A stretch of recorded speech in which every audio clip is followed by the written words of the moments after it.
this be one of the best moments of your life. You're listening to the Business Mirror Podcast for a broader look on business with Senior Editor Dennis Estopace. Good day, I'm Dennis Estopace, and welcome to Wednesdays with John Mangun, a podcast to be anchored by John Mangun, a columnist for the Business Mirror newspaper and who operates a website titled mangunonmarkets.com. Mr. Mangun will share with us one of the many pieces he wrote for his column titled Outside the Box, which is published every Tuesday and Thursday in the op-ed section of the Business Mirror. We hope you enjoy your Wednesday with John Mangun. Why the West seems to be falling apart.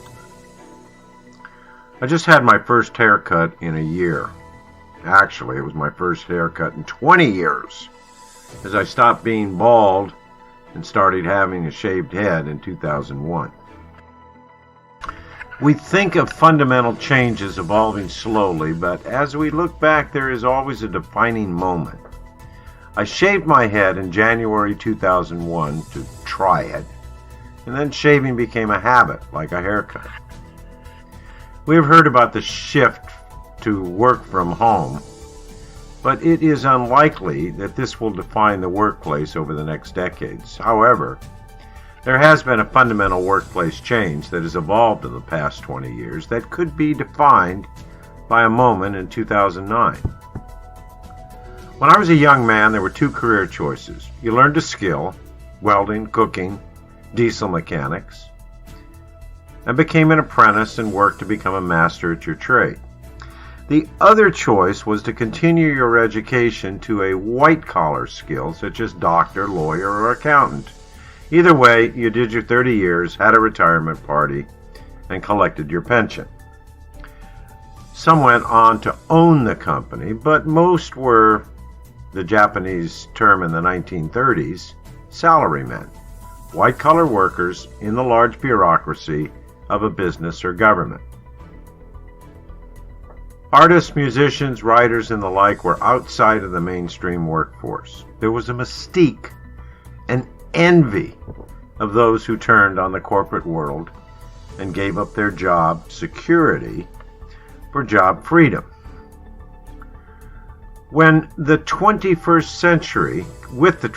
century, came the formalization of the gig workplace.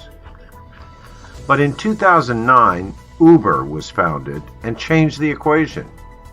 People now seek the opportunity to freelance and make a few bucks on the side.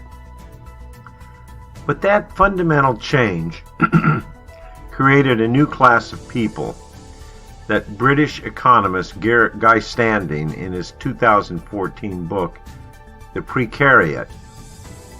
The term comes from precarity, meaning a risky existence, lacking predictability and job security. Uber employees and others started with, "I have this cool job that lets me work my own hours." Then it was, "The precariat class is the most deprived British class of all, with low levels of economic, cultural, and social capital." From no boss and immediate access to fun and flexibility, it goes to no benefits, no paid nothing. Like a child who wants ice cream at bedtime. But for some, like Standing, a precariat needs to be taken care of, and his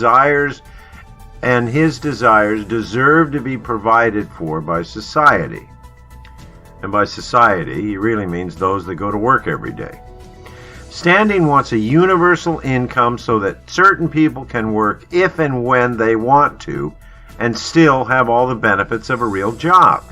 It is absolutely a fact that big business has taken advantage of the precariat situation to lower labor costs and raise profits with the cooperation and encouragement of big government.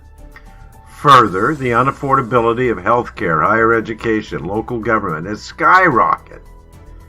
But untouchable special interests depend on the ever higher costs to fund their increasingly rich future. The elite few created the precariat for their own benefit and now want to print money and give it away as the solution to unaffordability. This solution only transfers the rising risk of systemic collapse to the entire economy. That is one reason, it seems, that the social fabric of the West is unraveling before our eyes. Thank you for listening to the Business Mirror podcast. For a broader look on business, follow us on Facebook and Twitter at Business Mirror. Until next time.